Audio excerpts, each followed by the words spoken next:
I know you're all sad. We've only got 2 more weeks, including today, of the Lord's Prayer, and then we're finished. I know you're all like hanging on the edge of your seat, and if you're not, it's okay too. We come to that phrase today that was a phrase that made me stop praying the Lord's Prayer for about a half decade of my life. Lead us not into temptation. Because I just felt like God doesn't lead us into temptation. So why would I ask God not to lead me into temptation if I never thought God led me into temptation to begin with? It felt like it did not fit with my own understanding of who God was. And part of it is that it's a translation of a translation, and perhaps it means something richer than lead us not into temptation, not just lead us not into temptation, deliver us from evil. So today we're going to talk a little bit about that and perhaps the richness behind that text itself. But briefly, because apparently forgiveness touched a nerve with you all last week, and I got multiple emails, great conversations after worship, I thought that I would bring something to talk a little bit about forgiveness. Particularly if you watched online and you said, oh my goodness, he never said anything about the consequences of the mistakes we made. He only made it sound like forgiveness, forgiveness, forgiveness. And we hear that all the time, as if there's no cost to it whatsoever. Making a mistake, we just let it go and move on. So, after worship last week, Mary Mateer was asking me why. Oh, I know, I could see it in her face. She was like, stop mentioning me. You did it in the Thursday moment, and you did it again. She asked me a very pointed question about forgiveness and consequences, and I talked a little bit about something I think illustrates it in reality, and that is a special Japanese art form called kintsugi. I'm probably saying it the wrong way, and that's okay, except to my Japanese sisters and brothers somewhere in the world who will probably be horrified I pronounced it that way. However, it's taking broken bowls and reuniting them, bringing them back together with gold so that the broken pieces become one again. But they always mark the bowl. The bowl is not the same as it was before it was broken. It is changed. And I do think that whether we want to recognize it or not, the mistakes we made, particularly those that hurt other people, that have consequences in dehumanizing one another and all those kinds of things, leave a permanent scar on the eternal fabric of love. But the good news is, God is big enough to bring it back together. It changes the fabric of things, though. It doesn't go back to the way that it was. You know, and we found that in personal relationships. How many times in your life has someone broken your trust and then want you to go back like nothing ever happened? Because for then on, you're always going to remember somewhere in the back of your mind that forgive and forget thing. Just want to give you a heads up. The forget part doesn't work. It may work for God. Doesn't work for human beings. There's always a part of you that learned a lesson, and that lesson was there are moments when I can't trust you.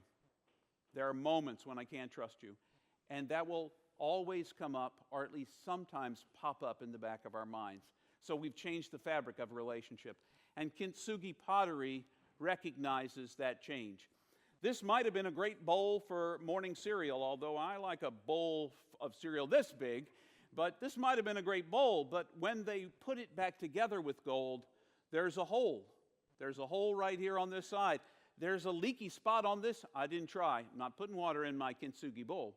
But if you did, it would leak out. I can see it. And there are consequences to the mistakes we made. I don't want you to think that as Christians we don't take the consequences of our brokenness, our alienation from God seriously. When we make those mistakes that affect the fabric of our lives, it scars. But much as Jesus came back in the resurrection with scarred hands, so we move on in new life. So that was a little recap of forgiveness, since it apparently struck a lot of momentary thoughts last week. I heard from lots of you, either via email, after conversation, during the week when I was just chatting with people. You all have thoughts about of forgiveness, and I encourage you to keep sharing them. And apparently, several of you have now told me that you would like me to do the forgiveness seminar, so I'm trying to work out when best we can do the forgiveness seminar. And we'll do it as many times as it takes because it needs to be a small group. It's not a big class. It needs to build a kind of trust that you can talk about the things that bother us most dearly. So we'll figure that out over time. Back to forgetfulness, because that's what happens. Part of the reason why we celebrate baptisms in worship on a regular as we have people to be baptized, and every year, even when we don't have people to be baptized, normally sometime in January we have a day when we remember our baptism of our Lord.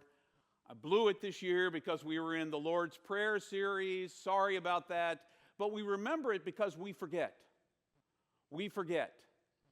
So let me just go to this phrase. Lead us not into temptation, but deliver us from evil. What does that really maybe imply in the original Aramaic? And what might Jesus have been saying to those who heard him? The word for lead, if you've ever seen Aramaic, I will eventually write you some Aramaic so you can see. Primarily consonants. And there are ways that you notice certain consonants are markers for vowels. I really didn't want to go into the details of it. Just take my word for it. I'll draw it for you another time. Otherwise we're going to be all over the place. When they translated from the language Jesus used, Aramaic, into Greek, they probably mistook that word for lead when it really probably in Aramaic was enter. Don't let us enter into temptation, which is a whole different thing than God leading us into temptation. Don't let us enter temptation.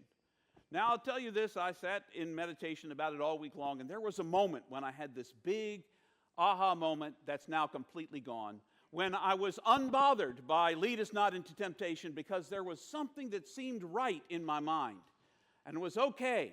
And then it stopped being okay. So I don't know what it was holding those two extremes in mind, but it's enter. And the literal translation of the word temptation from Aramaic is forgetfulness. Forgetfulness.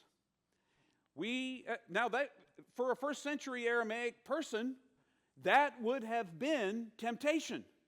If we forget who we are, if we forget our connection to one another, if we forget our connection to the world in which we live, if we forget our connection with God, that's a temptation that allows us to make all kinds of mistakes. If I forget that every single one of you is beloved of God, I'm more likely to say something ugly. I'm more likely to treat you like you don't matter as much as somebody else because of some random label that I've put on you. I forget that you are just as beloved of God, though differently beloved of God than I am. I remember over and over again, one of the ways, it wasn't to make my daughter angry, but one of the ways I made her angry when she was a teenager and she was just getting a handle on her emotions, or really had no handle on her emotions at all. There would be moments when I would make certain statements about behaviors I expected and certain punishments that were to be, certain consequences that were to be levied because of mistakes made, when she, in her beautiful, lovely way, said, "Daddy, I hate you." And I would always say right back to her, but I love you, and there's nothing you can do about it. Ooh, you could just see the steam added. You ever hear about, heaping coals on your person's head who's done something wrong? Just forgive them? Wow, that did. Now, she's very articulate, and and now she's 32. She's very articulate, and she doesn't say, "Daddy, I hate you," anymore. She hasn't said it in a very long time.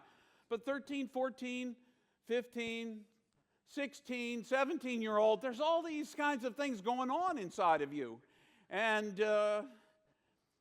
you feel strongly, and the strongest words you can think of is hate. We forget that we are loved. And when we forget that we're loved, we try to measure ourselves through comparison. I need to be better than someone else in order to feel good about myself.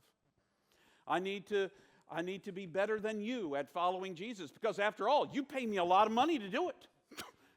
If I can't do it, I must really be an epic failure. Actually, you don't pay me any money to follow Jesus. That's what I do because of who I am. And hopefully the same is true for all of you. You pay me to do other things, I think. But one of them is talk about these things in front of you, so that you can later on come up and say, "James, you are so off base. I don't even know who you are. Are you reading the scripture? Because it's not the same one I am." And if you need to say that to me sometime, I welcome you. I welcome you to do that. And I'm not going to argue with you. I will listen and love you. Because no matter whether you hate me or not, I'm going to love you, and there's nothing you can do about it. How was that? Did I heap some coals on you? Was that good? That was a nice little segue in there. We forget who we are. We forget who made us. We forget our source. We forget that we're called to love. It's hard work to love. There are some people really easy to love in our lives. Puppies. Puppies. Until they go to the bathroom in the middle of the floor or other things, then they're less lovable, at least if you're stepping it in the middle of the night. Those kinds of things make it challenging for us, but we're meant to remember who we are, so that don't let us fall into forgetfulness, because when we forget, that's when we misbehave. That's when we don't treat our neighbor like they are truly neighbors, beloved of God. It's when we treat the earth like it's just something to be used.